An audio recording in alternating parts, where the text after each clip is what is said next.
반갑습니다. 여러분, 프로토 교수입니다. 스포츠 모든 경기를 매일 분석 및 조합 픽 공유 중에 있습니다. 영상에 공개되지 않는 정보들도 정보방에 입장하시면 확인하실 수 있으니 참여를 희망하시는 분들은 영상 하단 고정 링크를 통해서 아무 조건 없이 자유롭게 참여가 가능하니 많은 참여 부탁드리겠습니다. WBC A조 네덜란드 프리뷰 시작하겠습니다. A조는 대만, 이탈리아, 쿠바, 네덜란드, 파나마 5개의 국가가 조를 이루었습니다. 네덜란드는 WBSC 7위에 랭크되어 있습니다. 감독은 헨슬리 뮬렌이 맡았으며 지금까지 WBC 출전 횟수 5회를 기록하고 있으며 최고 성적 4위를 기록했었습니다. 순위에 비해 막강한 전력이라고 보기는 어렵지만 적지 않은 메이저리거가 포함되어 있기에 이번 대회 다크호스 중 하나로 꼽히는 팀입니다. 네덜란드는 유럽 국가 중 WBSC 순위가 가장 높은 팀이며 WBC 4강에도 2차례 진출한 만큼 유럽 최강팀이라 칭해도 무리가 없습니다. 이번 WBC의 개막전 주인공인 네덜란드는 한국 시간 3월 8일 13시에 쿠바와의 경기로 첫 경기를 치릅니다. 첫 경기부터 강호인 쿠바와의 경기라 쉽지 않은 경기가 예상되지만 쿠바저만 잘 극복해낸다면 네덜란드의 8강 진출이 어렵지 않을 것으로 보입니다. 부모나 조부모의 국적을 따라 대표팀을 선택해 일관성이 없어 보이기도 하는 다른 국가들과 달리 네덜란드 국가대표팀은 대부분이 네덜란드와 네덜란드령 큐라소, 아루바 국적인 선수들로 이루어져 있습니다. 카리브해에 위치한 네덜란드령 큐라소는 야구 인기가 높은 국가이기에 다른 유럽 국가들에 비해 선수 수급이 용이한 부분도 장점입니다. 젠더 보가츠, 조나단 스쿱, 안드렐턴 시몬스 등 팬들에게 익숙한 선수들이 타선의 중심을 이뤄 파괴력을 보여줄 것인데 다만 타선에 비해 투수력은 무게감이 떨어집니다. 라인업에서도 알 수 있듯이 네덜란드는 우수 선수들이 다소 포진한 강국입니다. 네덜란드는 2013년과 2017년 대회에서 4강에 올랐고 이번 대회에서도 4강 이상의 성적을 기대하고 있죠. 샌디에이고 파드리스의 정상급 유격수 산더르 보아르츠, 1077경기에 출전한 내야수 디디 흐레오리우스, 통산 391세이브를 달성한 켈리 얀선 등이 포진해 있고 여기다 일본 프로야구 단일 시즌 최다인 60홈런의 주인공 블라디미르 발렌틴과 2017년 KA 타이거즈의 K리그 통합 우승을 이끌었던 로저 버나디나도 네덜란드 유니폼을 입고 출전합니다. 또한 네덜란드 대표팀은 한국 프로야구와 연습 경기를 치르고 있는데 한화와는 19일과 21-22일, LG와 25일, 키움과 27일 미국 애리조나주 스코츠데일 솔트리버 필즈의 토킹스틱에서 맞붙을 예정입니다. 포지션별 키 플레이어 한번 살펴보겠습니다.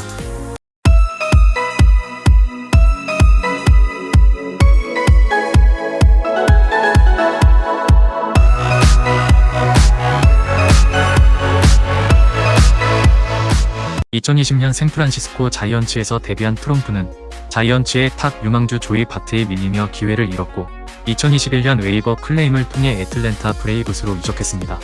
브레이브스에서는 2022년 1경기 출장에 그쳤지만 4타수 4안타의 맹타를 보여주었고 2022년 트리플A에서는 슬래시라인을 기록했습니다. 2023년 브레이브스에는 션 머피가 있기에 백업 혹은 서드 포수 자리를 노려야 하지만 대표팀에서는 동료 포수들이 네덜란드 리그 출신 선수들이기에 주전 마스크를 착용합니다. 주릭슨 프로파가 최종 명단에 이름을 올렸다면 1루수는 그의 자리가 되었겠지만 아쉽게도 탐가가 불발되며 1루는 애매한 자리가 되고 말았습니다. 2021년까지 트리플A에서 뛰었던 젠더 비엘은 2022년 독립리그 애틀랜틱 리그에서 뛰며 115경기 32홈런 98타점의 장타력을 보여주었습니다. 네임 밸류로만 채우면 조나단 스쿱을 1루로 돌리고 디디 그레고리우스를 2루수 등으로 쓰는 방안이 있지만 수비가 괜찮은 스쿱 대신 폼이 떨어진 디디 경을 2루로 쓰는 것보다는 비엘을 1루수로 쓰는 편이 그럴듯해 보입니다. 퀴라소 출신 조나단 스쿱은 빅리그 통산 10년 동안 174홈런 537타점을 기록한 베테랑 야수입니다. 몸집에 걸맞게 매년 두 자릿수 홈런을 기록할 수 있는 파워를 갖추고 있어 한 방을 기대하게 합니다. 다만 2022년에는 131경기에서 11홈런, OPS로 극히 부진한 모습을 보였기에 이번 대회를 반등의 기회로 삼아야 합니다. 수비력도 괜찮은 편으로 2022년에는 2루 골드글러브 후보에 오르기도 했습니다. 네덜란드령 아루바 출신인 젠더 보가츠는 2013년부터 3년 연속으로 네덜란드 유니폼을 입고 WBC에 출전합니다. 현 메이저리그에서 상위권 타격을 보여주는 유격수로 2022년 15홈런 73타점을 기록한 뒤 11년 280M이라는 초대형 계약을 터뜨리며 보스턴 레드삭스에서 샌디에이고 파드레스로 이적했습니다. 원래 보가츠의 수비는 약점으로 꼽혔었지만 2022년 골드글러브 후보에도 오르는 등 일취월장하며 공수겸장 유격수로 거듭났습니다. 다만 국가대표팀에는 안드렐턴 시몬스라는 수비력이 좋은 유격수가 존재하기에 주레미 프로파와 함께 로테이션으로 3루수로 출전할 것이 예상됩니다. 메이저리그에서 11년간 활약한 안드렐턴 시몬스는 역대 최고 수준의 유격수비로 유명한 선수입니다.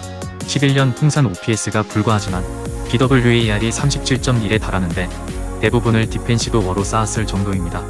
다만 잇따른 부상으로 인해 몇 해 전부터 메이저에서 입지를 잃기 시작했고 2022년 시카고 컵스에서 34경기 OPS를 기록한 뒤 방출되어 현재 소속팀이 없는 상태입니다. 수비력도 전성기에 비해 못하지만 대표팀에서는 주전 유격수로 활약이 예상됩니다. 2022년 빅리그에 데뷔한 리치 팔라시오스는 클리블랜드 가디언스의 백업 외야수로 활약하며 54경기 슬래시라인을 기록했습니다. 트리플A에서 준수한 타격을 보여주었던 것에 비하면 부족한 모습이었지만 빅리그 첫 해라는 것을 감안할 필요가 있습니다.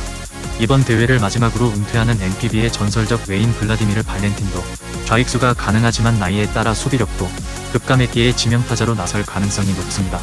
발렌틴은 22-23 도미니카 윈터리그에서 13경기 2홈런을 기록했을 정도로 타격도 상당한 하락세를 그렸습니다. 2017년 기아 타이거즈 우승 멤버인 로저 버나디나는 국내 팬들에게도 익숙한 이름입니다. 버나디나는 K를 떠난 뒤 CPBL, 멕시칸 리그, 네덜란드 리그, 니카라과 윈터리그 등 다양한 리그에서 커리어를 이어갔죠. 최근 니카라과 윈터리그에서도 30경기 3홈런 21타점으로 쉽지 않은 방망이를 보여주었습니다. 38세의 나이로 고령이지만 마땅한 네덜란드 대표팀엔 외야 자원이 부족하기에 버나디나의 중견수 가능성도 충분합니다. 네덜란드 이후의 수비 실력은 확인이 어렵기에 만약 그의 중견수 활용이 어렵다면 조시 팔라시오스를 중견수로 유틸리티 플레이어 레이 패트릭 디더를 우익수로 활용하는 방안도 있겠습니다. 2021년 빅리그에 데뷔한 조시 팔라시오스는 2년간 42경기 OPS를 기록하며 초라한 성적을 남겼습니다. 2022 시즌 후 웨이버 클레임을 통해 피츠버그 파이리츠 산하 트리플A 팀으로 이적한 그는 이번 대회를 메이저리그 재진입을 위한 발판으로 삼아야 할 것입니다. 일단 팀 상황에 따라 우익수 출전이 예상되지만 마이너리그에서 가장 많이 맡은 포지션은 중견수였던 만큼 중견수로의 활용도 가능합니다. 팔라시오스 형제는 다른 선수들과는 달리 미국 국적이지만 어머니가 퀴라소 출신이라 네덜란드 대표로 참석하게 되었습니다. 나스 휴이어는 네덜란드 자국리그에서 뛰는 투수로 2018년부터 매년 M에서 한 점대 이하의 에라를 기록하고 있습니다. 2022년에는 14경기 7승 1패 0.86 에라 94이닝 99K 17BB를 기록했습니다. 2014년 시애틀 메리너스의 마이너리그에서 뛰기도 했지만 2000년대 후반 메이저리그에서 뛰었던 샤이론 마르티스와 템파베이 레이스의 트리플A에서 뛰는 케빈 켈리 등이 로테이션을 함께할 것으로 예상됩니다. 2016년 시카고 컵스의 월드시리즈 우승 당시 주력 불펜으로 활약했던 페드로 스트롭이 오랜만에 얼굴을 비춥니다. 빅리그 통산 13년 561경기 39승 30패 32세이브로 네덜란드 투수진 중 최고의 경력을 자랑하는 그는 22-23 도미니칸 윈터리그에서 13경기 3.55 에라를 기록한 바 있습니다. 켈리 젠슨이 투수풀에 포함되어 있기는 하지만 준결승에 진출해야 얼굴을 볼 수 있기에 1라운드에서는 스트롭이 뒷문을 맡을 것으로 보여집니다. 네덜란드의 8강 진출 가능성이 적지 않은 게 사실입니다. 라인업의 전력도 크게 떨어지지 않습니다. 앞서 언급했듯이 쿠바와의 첫 경기가 중요한데 K팀들과의 연습 경기가 어떻게 작용할지가 관건으로 보여집니다. 만약 쿠바에게 초반부터 3실점 이상을 허용할 경우 과감하게 경기를 포기하고 나머지 경기들을 준비할 가능성이 높아 보입니다. 또한 일본 프로야구 단일 시즌 최다인 60홈런이 주인공 블라디미르 발렌틴의 마지막 대회인데 피날레를 보여줄 수 있을지도 기대가 됩니다.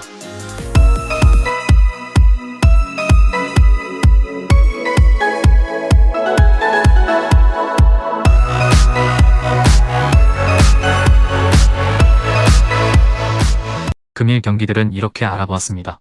좀 더 다양하고 많은 정보를 원하시는 분들은 영상 하단 댓글에 링크 클릭 후 문의하시면 아무런 조건 없이 정보방 입장 가능하니 입장하셔서 정보 받아보시길 바라겠습니다.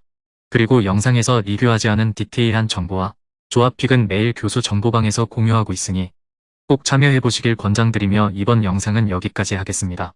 시청해주셔서 감사드리며 늘 여러분들의 건승을 기원합니다. 감사합니다.